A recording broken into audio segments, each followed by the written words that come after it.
На совещании обсуждались различные вопросы, связанные с функционированием дошкольных учреждений, основные среди которых питание детей, содержание детских садов, преподавание родного языка. В столице работает 13 государственных дошкольных учреждений. Начальник управления образования города Сухум Астан Татаркел отметила, что нужно обсудить проблемы, найти пути их решения, для того, чтобы вывести работу на более качественный уровень.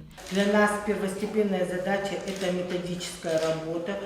Все наши руководители опытные, есть молодые специалисты, которые работают в наших дошкольных учреждениях. Мы принимать детей пока не будем до сентября месяца, поэтому мы немножечко подготовим своих детей, чтобы уже подготовить к школе. На 1 сентября мы отправляем старшее звено 630 детей. На сегодняшний день 1726 заявлений в дошкольное учреждение. Конечно, наши сады перегружены. Глава администрации города Беслан Эшба отметил, что для координационного штаба по защите населения от коронавируса было большой ответственностью открытие дошкольных учреждений.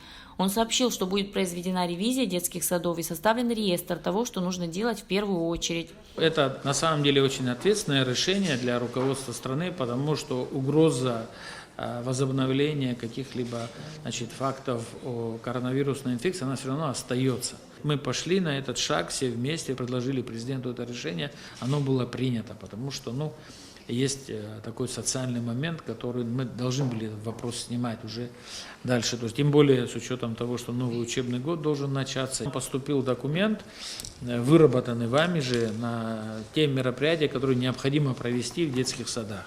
Мы составим реестр. То, что мы можем сделать сегодня, завтра и что можем сделать в ближайшей перспективе. Детишки, все мы понимаем в первую очередь, но есть силы, возможности самой администрации, они, к великому сожалению, не такие, как это было, допустим, в прошлом году и так далее.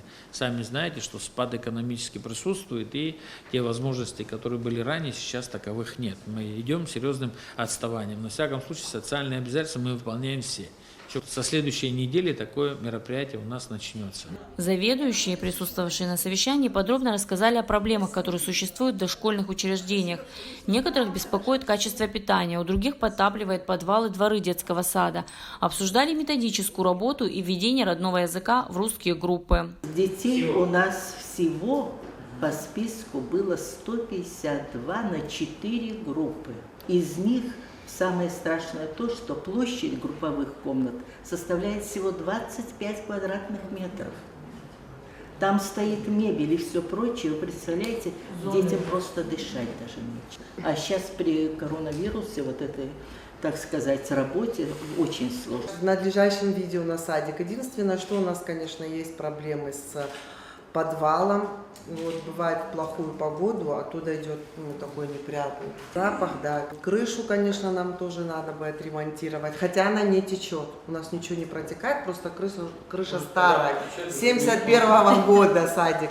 В завершении встречи мэр отметил, что сегодня есть нормы и общемировые правила, касающиеся питания и образования дошкольных учреждений. По его словам, дети должны получать правильное питание и образование. То, что у вас у всех разное меню уже на сегодня, также, да, есть там, может быть, свои плюсы, но больше мы для того, чтобы, как говорится, систематизировать эту работу, да, нам нужно все-таки, наверное, единое меню, прийти к нему.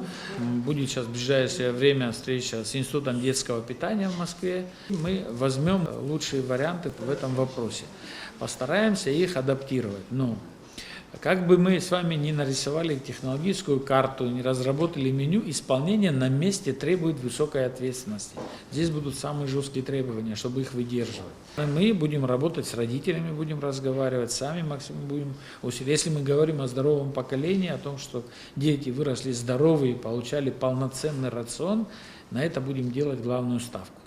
Ремонт нужен, вентиляция нужна, кондиционер нужен, все, но ребенку в первую очередь нужен весь комплекс витаминов, и чтобы он был здоровый и вырос правильно, да, без каких-либо дефектов. Элана Какаля, Давид Авец, специально для абхазского телевидения.